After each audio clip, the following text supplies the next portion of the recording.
Tension बढ़ाने जा रहे हैं, विधानसभा के सामने प्रदर्शन करने जा रहे हैं, यानी सरकार के खिलाफ हल्ला बोलने की तैयारी में अब यहां आरएलडी पूरी तरह से दिखाई दे रही है। 2024 के लोकसभा चुनाव से पहले अलग अलग राजनीतिक दल अलग अलग मांगों के साथ सक्रिय हो गई है। किसानों की राजनीति करने वाली राष्ट्रीय लोकदल भी किसानों के अलग अलग मुद्दों को लेकर सक्रिय दिखाई दे रहे हैं। बता दें कि बीजेपी सरकार की मुश्किलें यहां बढ़ाती हुई आरएलडी जिस तरह से दिखाई दे रही है, क्योंकि 26 दिसंबर को विधानसभा के सामने रालोद धरना प्रदर्शन करने जा रही है। जयंत चौधरी ने किसानों के गन्ना मूल्य बढ़ाने को लेकर बीजेपी सरकार को 23 दिसंबर तक का वक्त दिया था।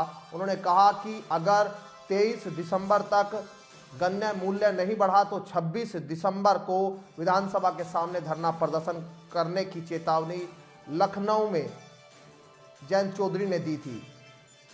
राष्ट्रीय लोकदल ने चौधरी चरण सिंह की जयंती तक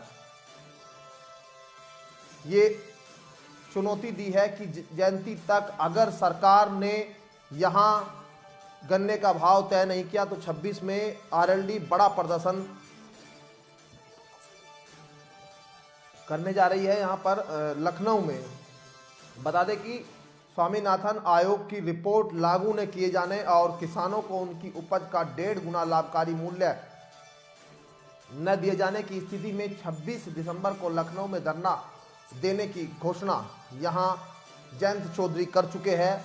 चौधरी चरण सिंह की जयंती 23 दिसंबर को है और यहां रालोद इस वक्त अपने विस्तार पर काम कर रही है।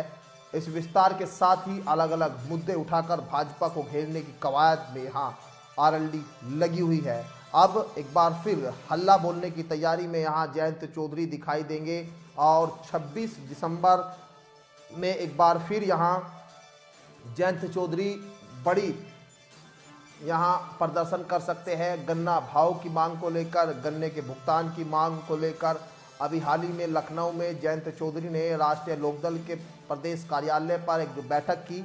उस बैठक में उन्होंने सरकार को चेतावनी दी थी कि अगर सरकार ने 23 दिसंबर तक गन्ने के भाव पर फैसला नहीं लिया तो 26 दिसंबर में वो बड़ा आंदोलन यहां करने जा रहे हैं। तो साफ तौर पर लोकसभा चुनाव से पहले पश्चिम उत्तर प्रदेश से लेकर पूर्वांचल तक आरएलडी अपनी पकड़ बनाने, मजबूत करने में लगी हुई है।